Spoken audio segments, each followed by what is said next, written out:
You're listening to DTFHN for August 7th, 2026.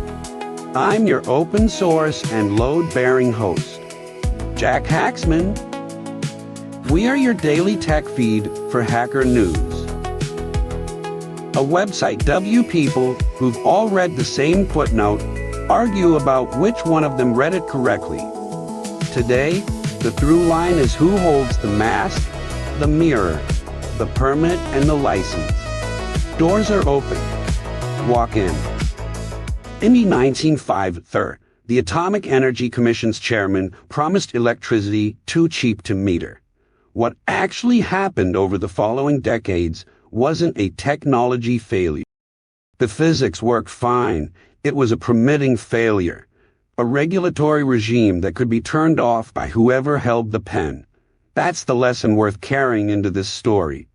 The constraint on energy has almost never been the engineering.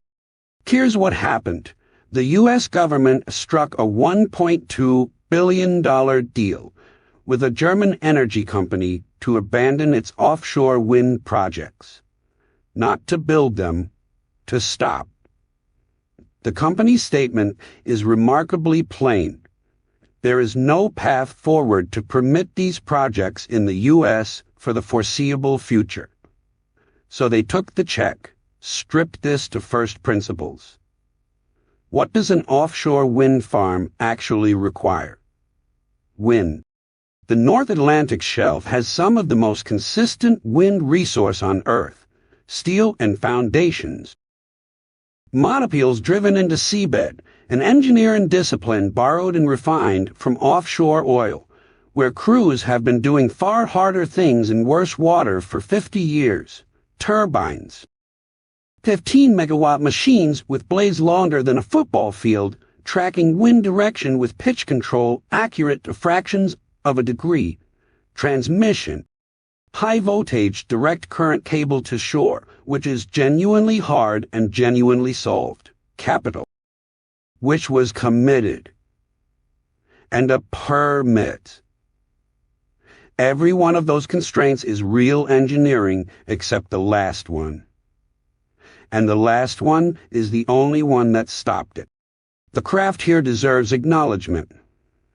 Modern offshore turbines are among the most impressive machines humans routinely build. Direct drive generators eliminating gearbox failure modes. Blade designs computationally optimized across load cases no human could hand-solve. Installation vessels that hold station and swell to place a 1,000-ton nacelle 300 feet up. One reader notes that where they live, wind now supplies more than 35% of electricity, gas down to 27%. That's not a projection. That's a grid running. Another reader asks, with perfect deadpan, can I also threaten to build an offshore wind project if they don't pay me $1.2 billion? It's a joke that identifies a real incentive structure. When the permit is the binding constraint, the permit becomes the asset. The best comment in the thread is the least dramatic one. We need more energy. Gas, nuclear, solar, wind, not either or. That's the accelerationist read, and it's correct. Abundance is an engineering target, not a political one. The machines work. The wind is still blowing. Run this forward. Now, from wind turbines to courtrooms, a New Mexico judge just put a price tag on what social media does to kids, and it's got 9 figures. $942 million. And the first thing the comment section did was call it a rounding error. Some trivial proportion of global revenue. One reader asked, straight-faced, how many billions per year it would take before this stops being filed under cost of doing business. That question is worth following all the way down, because the answer isn't a number. Look at what the court actually ordered. $420 million into treatment services for young people in New Mexico. The rest to screening, prevention, awareness. And then the part nobody's talking about, Meta has to build an under 13 prediction model within 2 years. It has to request proof of age from users it estimates are under 13. If it can't estimate, it defaults the user to the most protected tier. It has to build a reporting portal with schools. It has to delete personal data it already collected on children. And it reports to the state twice a year on whether it did. That's not a fine. That's a court writing product requirements. One commenter dug up the statute. New Mexico's Public Nuisance Law, Section 3801, 1978. Knowingly maintaining something injurious to public health. A jury in March found Meta knew and concealed what it knew about child sexual exploitation on its own platforms. Former moderators told The Guardian they flagged grooming content and watched it not get escalated. Now, take the principle to its limit. If a system is optimized for engagement, and engagement among 13-year-olds is maximized by the exact mechanics that harm them, then the harm isn't a bug in the objective function. It is the objective function. You cannot find that away.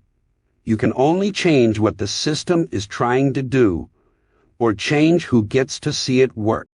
Which is the part that should bother you regardless of where you land on Meta. The court can order an age prediction model. It cannot inspect one.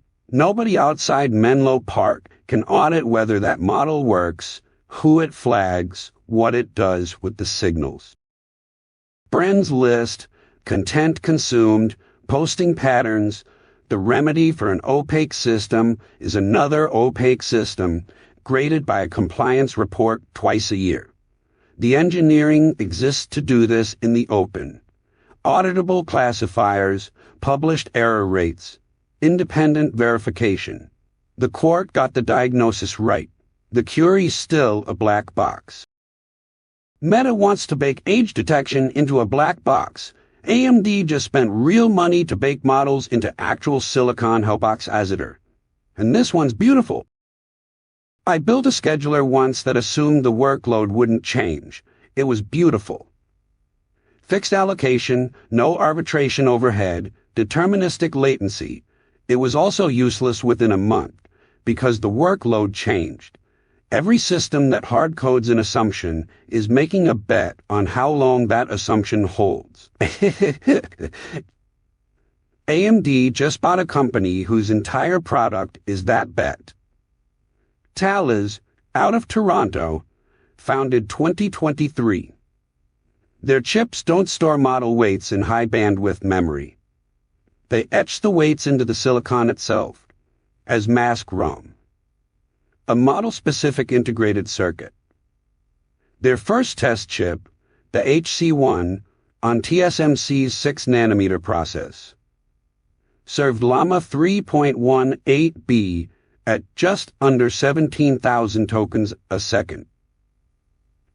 48 times faster than the GPU-S available when they announced it. 8.5 times faster than Cerebras. The second-generation part targets 20 billion parameters per chip. 50 chips gets you a trillion-parameter model through pipeline parallelism. And AMD happens to own a rack-scale platform to put them in. Now, the obvious objection. You're welding a model into hardware during a period when models ship monthly. Anything bigger than a LoRa adapter means a respit. New masks, new fab time, months. That sounds like the worst possible moment to freeze a model in silicon. Let me argue the other side, because I think the objection is wrong for an interesting reason. Video decoding went through exactly this. H.264 was a moving target until it wasn't, and then it became a fixed function block that costs almost nothing and lives in every phone on Earth. The commenter who made that point is describing the actual mechanism. Silicon doesn't wait for a field to stop innovating at the frontier. It waits for a capability to stop mattering at the frontier. For it to become infrastructure, an 8 billion parameter model that's merely good is not competing with the frontier. It's competing with nothing, in places the frontier can't reach. Robotics loops bounded by tokens per second. Sensors, devices with no uplink. And here's the part that determines whether this liberates or concentration. You can only etch a model you're permitted to etch. Meta's weights are on that test chip. The open weight ecosystem is what makes a model-specific chip a thing anyone can build. If the weights are closed, the fab queue belongs to whoever holds the license. The etching is fast either way. The question is, who gets to hold the mask? Chip masks are one kind of complexity worth questioning. Pause. Here's another. The parser you've been told needs a framework. The strongest case against this post is sitting right there in the comment thread, and it's a good one. A commenter points out that every serious URL parsing library is thousands of lines, and asks what happens when you feed it an IPv6 address. Another says, the hard part was never tokenizing. It's error messages. Parsing well-formed input is trivial. Telling a user which of 4,000 lines broke and why in language they can act on. That's the whole job, and a third notes that if you draw a line from raw pointer arithmetic to real parser combinators, this thing is maybe 20% of the way there. All three are correct, and all three are answering a question the author never asked. Here's what bx.scanner actually is. 0 copy, 0 allocation, 1 cursor that never moves unless you move it. Except, while, except, until. Peak runs the same test and stays put. If the token you wanted isn't there, you get back an empty string view. Pointing at the cursor, not at no.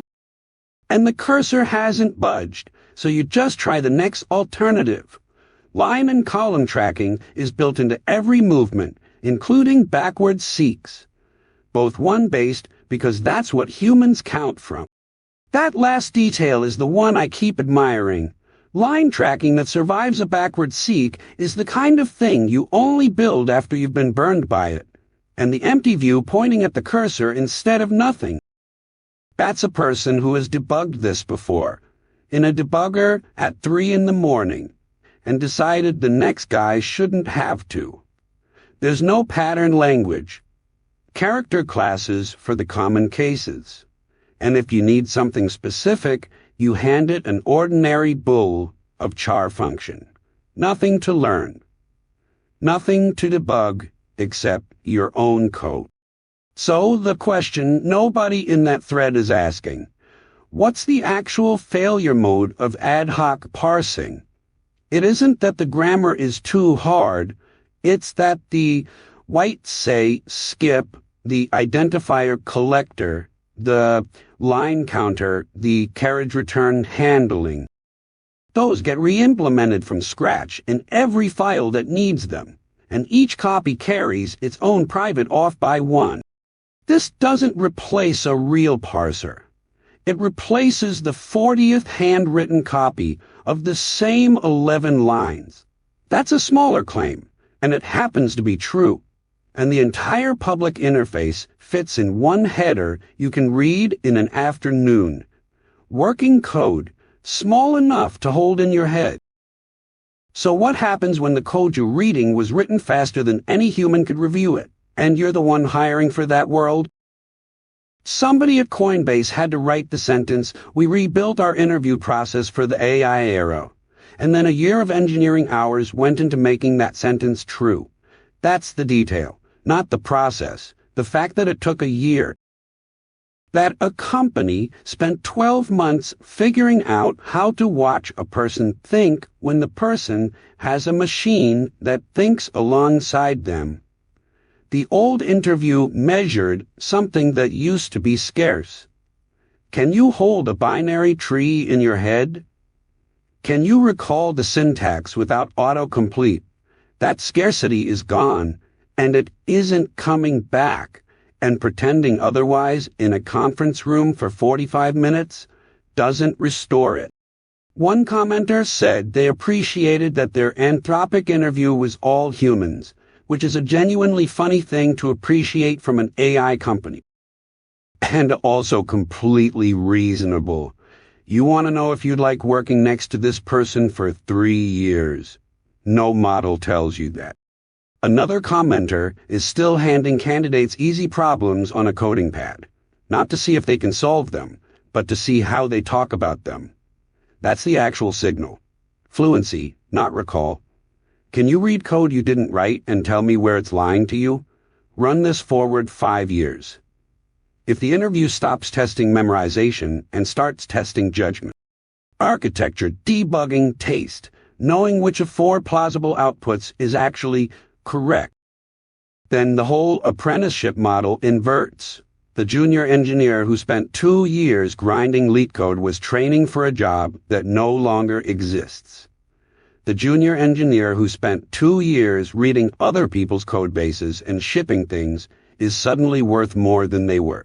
The comedy is that companies with the most to gain from proprietary everything are the ones now forced to hire for something that can't be locked down. You can patent an algorithm. You cannot patent an engineer's ability to look at generated code and say, quietly, that's wrong. One commenter wrote, "We gave away the most fun part of being a shrew to the clankers. I hear it. The typing was fun. The puzzle was fun." But the fun part was never the typing. It was making a thing exist that didn't exist before. That's still yours. The barrier to entry just dropped for everyone who couldn't afford the 2-year grind. More people building. That's the trade. Moving on. The post is called "Taste is All That's Left," and the argument runs like this. For decades, the wall between having an idea and having a working program was made of hours. Typing, manuals, misreading an API and grinding the wrong version into a slightly less wrong one. That wall did quiet work nobody credited it for. It rationed output. Anything that existed had at least survived the cost of being made. Effort was a filter, and like every filter, invisible until removed. Now it's removed, and the author says, what decides what's worth keeping isn't cost anymore. It's you. The verdict you reach looking at 3 plausible versions of the same function, knowing 2 are wrong before you can say why. He borrows Parsers' word for it. Quality. The thing Parsers spent a whole book refusing to define because defining it would kill it. The mechanic knows the engine is wrong before he knows why. February 1985. Aldous ships PageMaker. Apple ships the LaserWriter, and suddenly everyone owns a printing press. What followed was a decade of newsletters set in 11 typefaces because 11 typefaces were free. The tools didn't lower quality. They removed the cost that had been standing in for quality, and it turned out most people had never distinguished the two. Here's the part that earns a genuine laugh. This post hit the Hacker News front page, and the comments called it AI slop, so the author added a postmortem, which commenters then said reads even more AI generated than the article. An essay about taste, failing a taste test, in public, in real time. That's not a gotcha. That's the actual finding. If taste is the compressed, wordless verdict, and a room full of experienced engineers reaches opposite verdicts on the same 800 words, then taste isn't a possession. It's a negotiation conducted in public by people who read a lot of each other's work, which is why it can't be acquired, not licensed, not fenced. The only way in is reading enormous amounts of code other people wrote and gave away, and forming opinions about it. The commons is the training set. For the models and for you, read more. That's the whole method. That's the commons on Earth. Now, let's look up pause. Because The sun just showed us something physicists have been chasing in cloud banks and coffee cups for 150 years. Two fluids slide past each other at different speeds. Nothing else required. No magnetic field, no fusion, no exotic physics. Just a velocity difference across a boundary. Any tiny ripple at that interface gets amplified. The fast side pulls the crest forward. The crest curls, and you get a vortex. Lord Kelvin and Hermann von Helmholtz worked out the math around 1870. You've seen the result on a windy lake. You've seen it in those breaking wave clouds. It's in Jupiter's bands. The prediction was that it should also happen on the sun. The photosphere is plasma moving at different velocities on either side of magnetic boundary. That's a shear layer, so it should curl. Theory said yes. Simulations said yes. Nobody could see it. The constraint was resolution. The features are around 100 kilometers across and smaller. On a target 93 million miles away, that's an angular size that demands an enormous aperture and near-perfect correction for the atmosphere sitting between you and it. That's the whole reason the Inouye telescope exists on Haleakala. 4 meters of mirror at altitude with adaptive optics fighting the air in real time. Build the instrument to match the physics, and the physics shows up. And it's everywhere. The images released this week show swirls at the edges of magnetic regions across the whole field of view. Not a rare event you hunt for, a permanent texture of the solar surface nobody had the eyes to resolve, which matters because those vortices are a mechanism. They're one plausible answer to why the corona is hotter than the surface beneath it, and how magnetic energy accumulates before it lets go as a flare. The flares that hit satellites and power grids. Now, the part I want to sit with. The paper is in Nature, open access. A commenter dropped the link in the thread, and anyone can read the whole thing right now. Figures included. The telescope is a public instrument, funded by the National Science Foundation, operated for researchers who apply for time. Public money, public mirror, public result. That architecture is not incidental. A privately held 4-meter solar telescope answers to whoever owns it, and the data comes out when it serves them. This one produced a confirmation of 150-year-old fluid dynamics, result on a star, and handed it to everybody on the same day. Somebody in the thread joked, "Don't look directly at them. Go look. That's what it's for." 2 stories in, and we've got sunlight and saliva. Now, chewing gum, engineered to fight HPV. 93% of the HPV in a saliva sample gone from chewing gum. That's the headline number out of Henry Daniels' lab at Penn Dental Medicine, published in Scientific Reports. The gum is made from lab beans, which naturally produce a protein called frill that binds viral particles. Chew it. The extract goes to work in your mouth, and HPV levels drop by 93% in saliva, 80% in oral rinse. Then they engineered a second version carrying protogrin, an antimicrobial peptide, and pointed it at 2 bacteria, Porphyromonas gingivalis and Fusobacterium nucleatum.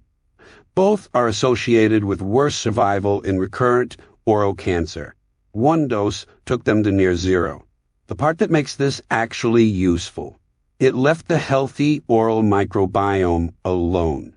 Compare that to radiation therapy, which strips out the good bacteria and lets candida bloom in the wreckage. Precision, not carpet bombing. Head and neck squamous cell carcinoma was the 7th leading cancer worldwide by incidence and mortality in 2022 across young and middle-aged adults.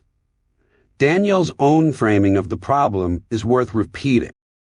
A lot of recently approved cancer drugs haven't moved 5 years survival or quality of life much. And those drugs cost what they cost, which is the whole reason to pay attention to the delivery mechanism. This is a bean, grown in a field, processed into a chewable no cold chain, no infusion suite, no oncology pharmacist, a prophylactic that prevents infection and transmission, in a form a person can put in their pocket. If you are designing for the widest possible reach, that is the design. Nothing is guaranteed yet. This is patient samples and lab work. Clinical trials as adjuvant therapy are what Daniel is asking for next, and trials are where good results go to be tested honestly. The funding here is NIH, the National Cancer Institute, a VA hospital system, university labs at Penn, Kansas, and UCLA. Public money, published openly.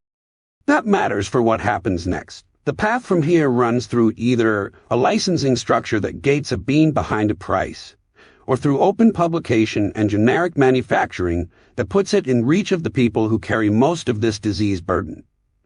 The science already chose the accessible ingredient. The remaining question is whether the distribution follows. Now, atomic clocks. The best clocks we've ever built just got better, and the ripple effects reach further than you'd think. In 1955, at the National Physical Laboratory in England, Louis Essen and Jack Perry built a machine that redefined what a second was. Before that, the second was a fraction of the Earth's rotation. The planet itself was the pendulum. The problem is that the Earth is a bad clock. It wobbles. Tides drag on it. It slows by fractions of a millisecond per century. Essen and Perry's cesium beam replaced a planet with an atom, and within 12 years the international definition of the second was rewritten around it. Consider what that swap actually did. A pendulum is a soloist. Every pendulum is slightly different. A hair longer, brass instead of steel, warmer in July than January. So no two agree, and each one drifts away from its own past self. Cesium atoms are a chorus in which every voice is provably identical, not tuned to each other. Identical in the way that quantum mechanics permits no variation. Every cesium-133 atom in the universe resonates at 9,192,631,770 hertz.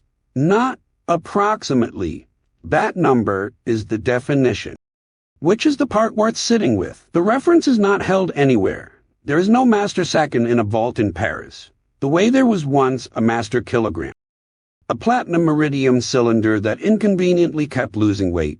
The second is specified by a property of matter available to anyone with the apparatus to measure it. NIST does not own it. It cannot be revoked, licensed, or embargoed. A lab in Lagos and a lab in Boulder derive the same value from the same atom, independently, without asking permission. The commenters get at this from an angle. One notes that today's best optical clocks, running since the Big Bang, would be off by under a second across 13.8 billion years. Another mentions the radio stations broadcasting time signals that cheap watches quietly listen to. A free public utility most people never notice consuming. A third remembers calling a phone number to hear the authoritative time every 10 seconds for as long as you cared to listen. Your phone syncs to this, GPS stock timestamps, the packet routing behind this audio. All of it standing on a constant that no one had to invent and no one can withdraw. The universe published the specification. We just learned to read it. Time is the one API that never breaks. Here's story 10, where the program and the picture are the same thing. A commenter says, every time they peek at code from Mr. Endel, they end up down a rabbit hole and learn something. That's the correct reaction. Yusuke Endo is the person behind Quine Relay, the program that generates a program in another language, which generates another, through 128 languages and lands back on the original source. This new one is smaller in scope and harder in a different direction. A quine in P. Strip it of first principles. A quine is a program that prints its own source code. The standard trick is to store a string containing most of your source, then print that string twice. Once as data, once as code. It requires string literals. Python does not have string literals. Python does not have text. Python programs are images. Abstract blocks of color named after Mondrian, because that's what they look like. Execution is a pointer that walks across the picture, and the instruction it performs is determined by the change in hue and lightness between the block it's leaving and the block it's entering. 6 hue steps, 3 lightness steps, 18 colors, plus black and white. That's the entire instruction set. Here's the part worth admiring. When you push a number onto the stack in Pete, the value pushed is the number of pixels in the current color block. Your constants are areas. If you need the number 68, you draw a region of exactly 68 pixels, shaped so the pointer enters and exits where you need it to. Every integer in the program is a geometric commitment. Now, write a quine under those rules. The program has to emit a description of its own pixels. The pixels encode the numbers are the areas. Change 1 pixel to fix an off by 1. And you've changed a constant somewhere else in the same breath. It's a program where the source code and the data structure are the same object. And Endo made it an animated GIF on top of that. Nobody needs this. That's the whole appeal. It exists because someone found a constraint beautiful enough to spend real time inside, and then put it where anyone can read it and pull the thread themselves. The rabbit hole is open. Go fall in. This has been your daily tech feed for Hacker News for August 7, 2026. This podcast is entirely AI generated. Scripts by Claude Sonnet 4.7. Voiced by Quen3TTS. Not affiliated with Hacker News or Y Combinator. Now go build something and leave the door unlocked behind you. We'll see you back here tomorrow.